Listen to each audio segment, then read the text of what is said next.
Hello guys, hello everyone, welcome to my channel. My name is Vinci. If it's your first time here, welcome also to all my new subscribers. You are welcome to the family. On this channel I post things that I find interesting. I also want to do some deep dives in the future, video essay in the future. I don't know, we'll see how it goes, but I'm working on something. But that will come later.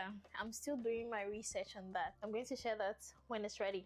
But today, these stories that I'm going to talk about, they sound like I'm exaggerating, but guys, it's so serious. So if you don't know what I'm talking about, fellow Ghanaians, please come to the front because we need to have an emergency meeting. If you want to hear the mess, you can also stay and join us while we discuss this. I think yesterday was a historic day in Ghana because I had 3 WTF stories that I want to share today, okay? It was chaotic, it was crazy, it was a hectic day. I think it has to be like a day to be remembered in the history of Ghana, right? Am I exaggerating about that? Probably. Once I finish sharing these stories, you're going to get what I mean. Also, if you are planning to go for Dirty December, stay for the last story because you might want to find out what I talk about there. So let's get into it. So the first story is that there was a Momo vendor. If you don't know who a Momo vendor is, it's a mobile money vendor and they are authorized agents which are typically small businesses where people can withdraw money, people can send money, and all you need is your phone number to be able to save. So it's much efficient to pay for things cashless. And this system is quite helpful for the local businesses. They don't have to use the bank cards, but that comes with its own risks. So what is this conversation about? This one Momo vendor was robbed allegedly by a police officer. Yes, a police officer. I'm going to read a story. This is from Ghana Web. So there is a Momo vendor called Victoria, and she recounted being attacked by a police inspector, Bright Apia Dankwa. He also robbed with an accomplice, and they stole 38,600 Ghana cedi. How much is that in euros? Okay, almost 3,000 euros, which is a lot of money in Ghana. 38,600 Ghana cedi. And this amount could probably be the lady's, daily sale or weekly sale or something. So this guy, the police officer, robbed. I didn't even know those two words could come into the same sentence. The police officer robbed. How is that possible? The police officer robbed the mobile money vendor.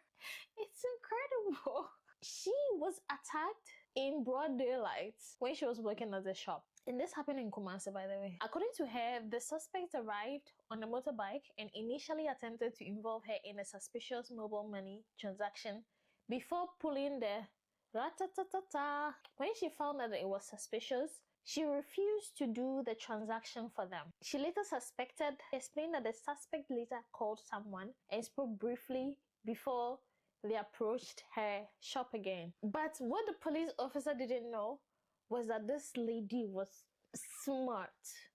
She had a CCTV installed in her store. He didn't expect that she had the CCTV in her store because I think it was like a small store.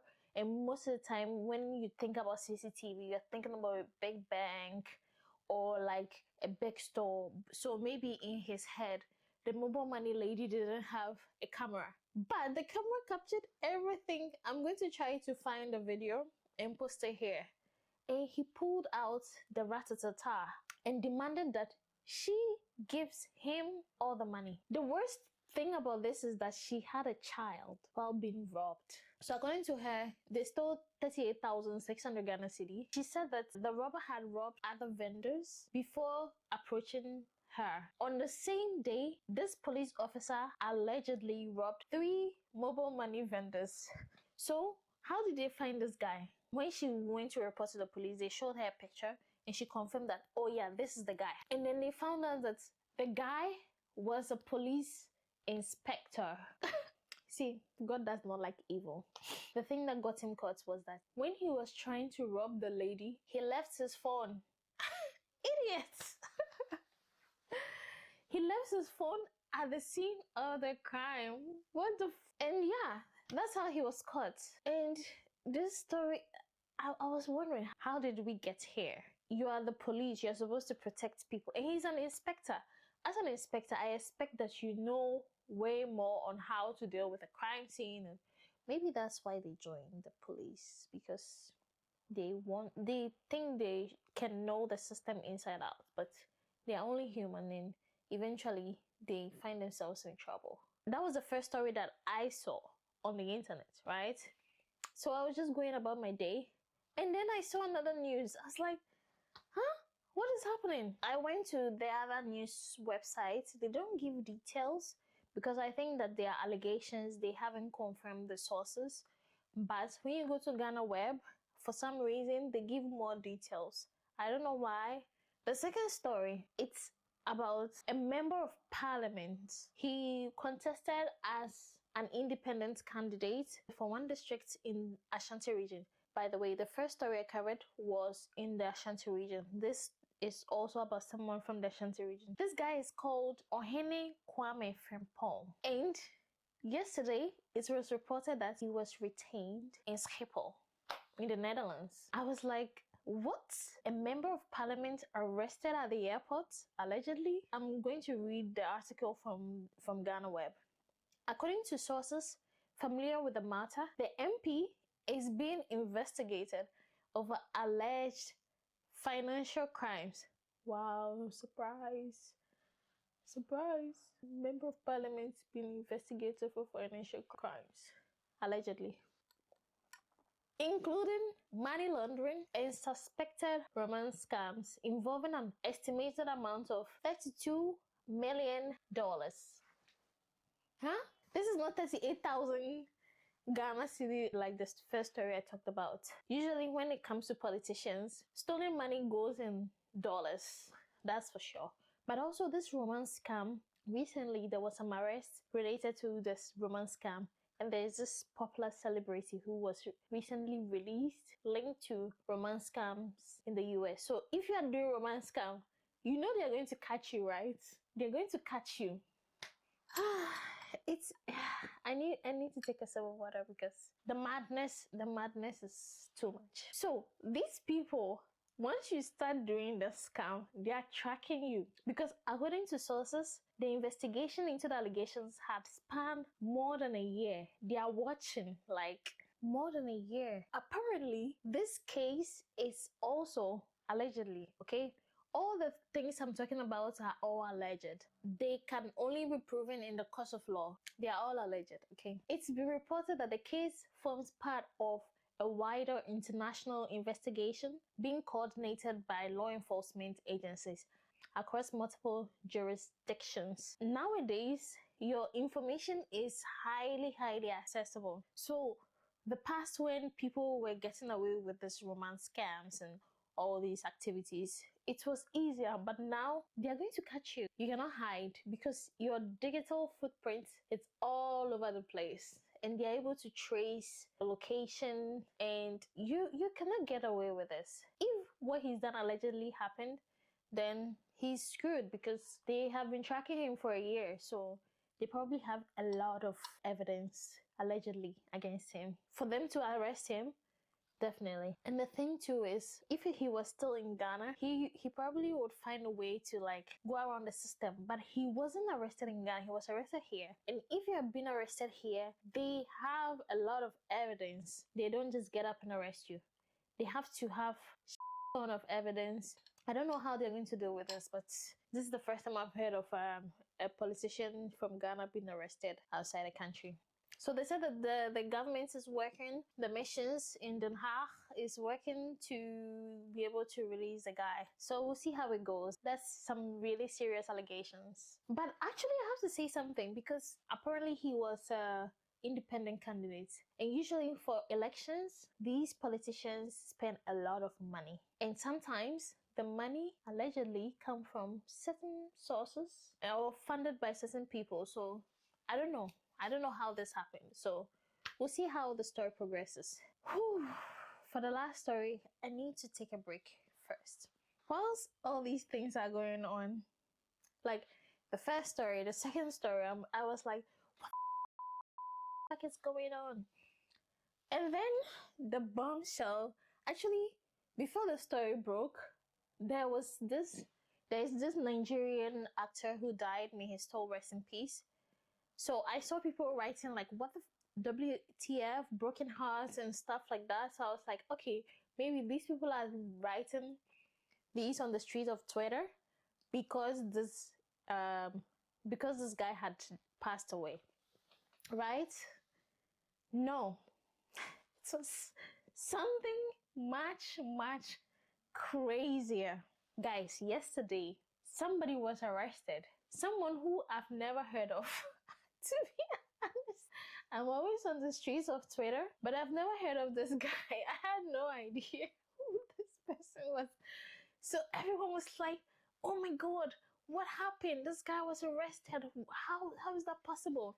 I think I saw Manifest tweet something about that, and I was like, okay, what is going on? So this influencer called So African, apparently he makes these jerseys. When I Show Speed was in Ghana, he made one for him.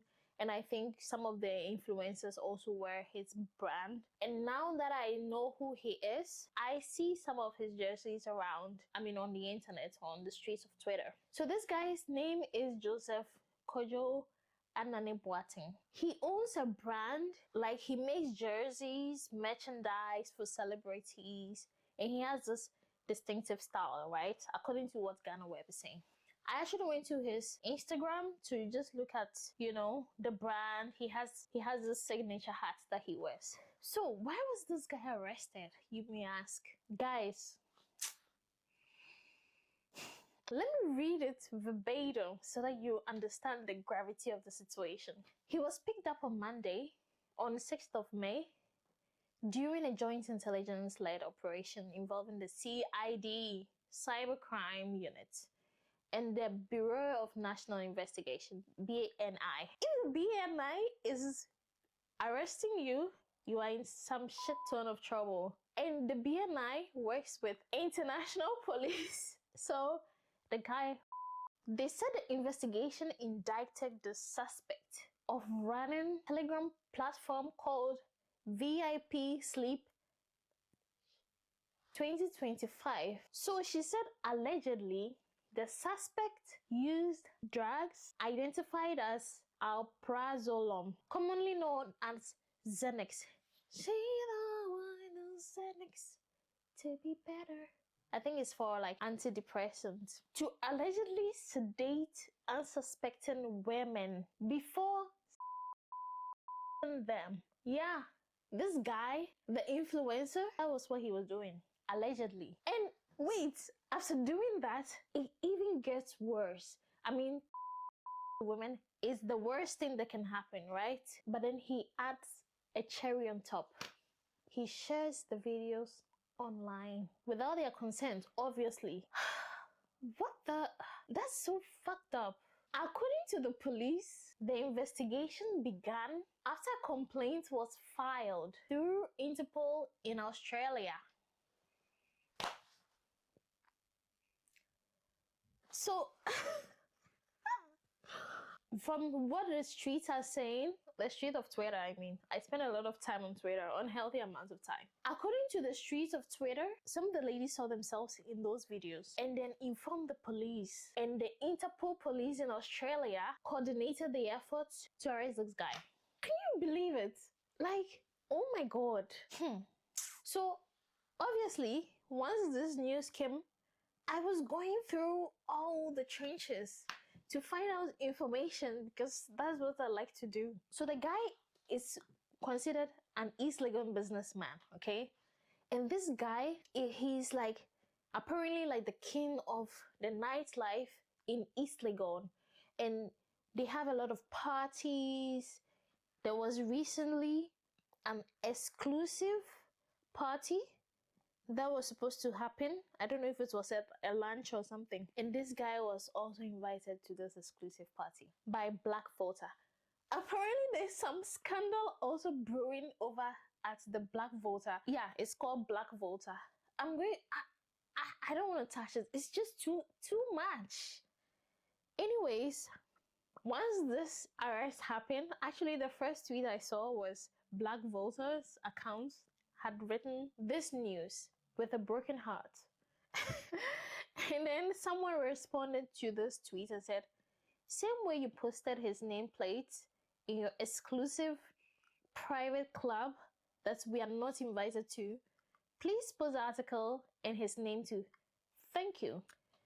There's this culture in Accra where people glamorize 1% and nobody gives a flying fuck what these people are doing to make money, allegedly. Every business, every restaurant, every cafe is designed to serve the 1%, which is not a very smart business model actually. But I spent some time at East Legon this year and the lifestyle there was insane. A lot of people were driving expensive cars without number plates. And this is an area that had a lot of police presence because apparently they have a lot of robberies there because the top 1% or whatever you call it live there. At the same time, with all this police presence over there, I saw a number of cars driving without number plates. How does that happen? Linked to the first story, right? Remember? I also saw that most of these fancy cars drive way beyond the speed limits. Like, I'm talking about speeding, like racing cars. And a few years back, there was an incident where someone was by this type of behavior. But if you go to East Legon, it's like a completely different world. So apparently, this guy was like, you know, he's in charge of the girls there. The CID also indicated that the suspect allegedly visited nightclubs in Accra during 2025, where he would approach females, drag them before assaulting them while they were unconscious or unable to respond. This is from the graphic.com.dh. What did they do? The police searched his house and retrieved 2 iPhones, feature phone, memory card, Seagate external drive, MacBook, and they also found empty sachets of Xanax and midazolam. What is midazolam? Let me see. What kind of drug is midazolam? So, midazolam is a fast-acting, short-duration benzodiazepine and used for procedural sedation, pre-surgical anesthesia, and used for treatment of seizures. So this drug is to calm you down and you become unconscious really quickly. And this is what they found at his house, allegedly. But why do I warn the ladies from Dirty December? If you go to his Instagram, you can see that he hangs out a lot with the ladies that come to Ghana for Dirty December.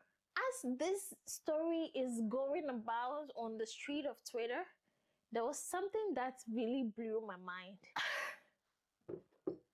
I see a lot of people saying, mostly guys, saying, oh, this guy is so rich. Why would he do this? Oh, this guy has a lot of money. Why would he want to do this? Oh, this guy has a lot of access to women. Why would he want to do this? Excuse me? Hello?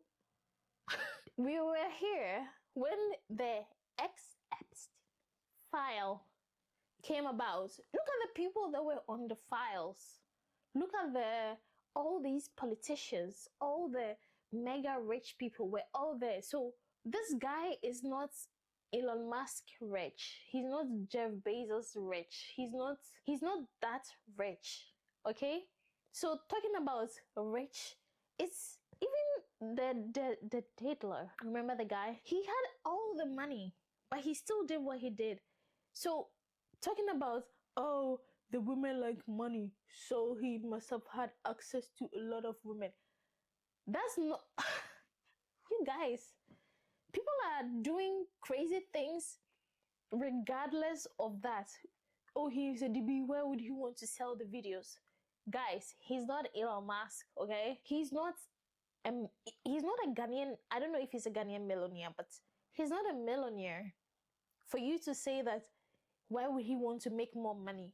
The rich always want to get richer. Of course, he's going to want to make more money. Also, the lifestyle that he's portraying, he's going to try to make more money. When you're talking about rich, I wouldn't say he's rich.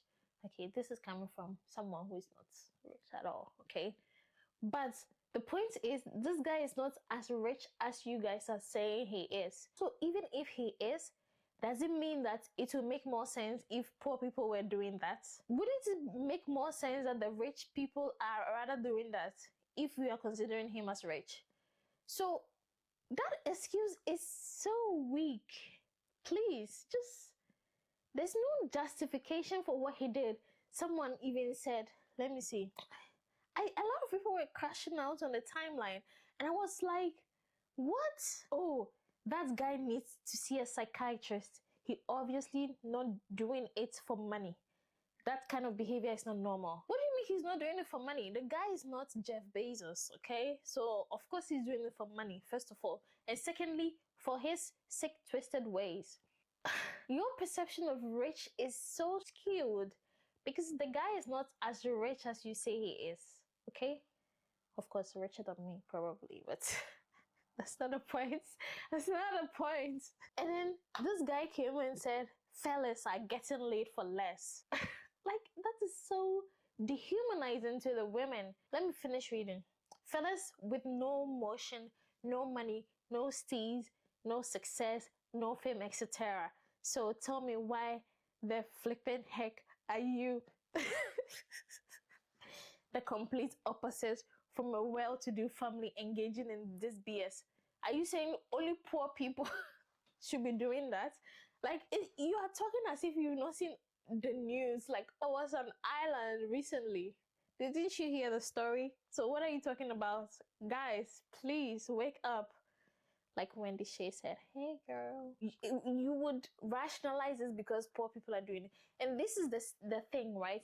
If the Interpol had not intervened with this, and the local Ghanaian girls, hey girls, the local Ghanaian girls had reported, they would say, never. I don't believe it. How can this guy do this to you? The guy has access to women. Why would he do this to you? But because now the Interpol have intervened, you believe it. But then you're like, oh wow, why would he do that? Imagine the local ladies, imagine the Ghanaian girls living in Ghana had said this. Nobody would believe them. Nobody would believe them. They would say, oh, this guy is so rich, so why would he want to take it away from you by force? There are a lot of women throwing themselves at him, so why would he want to take it from you without your consent? That's why you have to believe women when they tell you things, because you have this pedestal that you put the guy on, especially the men, because once they see that you have resources, they think that, oh, the men would have access and there's no way that they can do damage. That is a really weird mentality, and you guys need to stop that. Anyways, if you're coming for Dirty December, don't go to somebody's house and go and drink things there, because this guy allegedly was recruiting the ladies from all these places that mostly the people from diaspora come to during Dirty December. And I've seen that on his Instagram. Be careful, the ladies, if you're coming for Dirty December. Next time somebody comes to tell you about some sexual they have experienced, don't go looking at the guy and saying, oh, wow, this guy is so rich, why would he do that? Like, we've not seen their files. We've not heard about the files that happened in the US, like Diddy. He had access to all the women, but he also denied it until we saw a video of him whacking the girl's face here and there. It's so ridiculous, and it also shows that this this pattern of misogyny that happens in Ghana. You have to believe the women. Imagine this had not happened with these ladies from abroad, and if the local ladies, something had happened to them like that, you'd be like, oh, I don't believe you because this guy is a DB. DB? Is he Jeff Bezos? So this is a really sad story. So ladies, you have to be very vigilant, okay? That is the end of my rant. I've been so triggered a little bit, like when I was on Twitter and I see people like, oh, I don't believe it. It's just so ridiculous. Anyways, if you've watched to the end of this video, thank you very much. If you enjoyed it and haven't subscribed yet, please do so below. And I have other videos too, here and here, if you want to watch. If you want to like the video because you enjoyed it, do like it. And I will see you in the next one. Doei!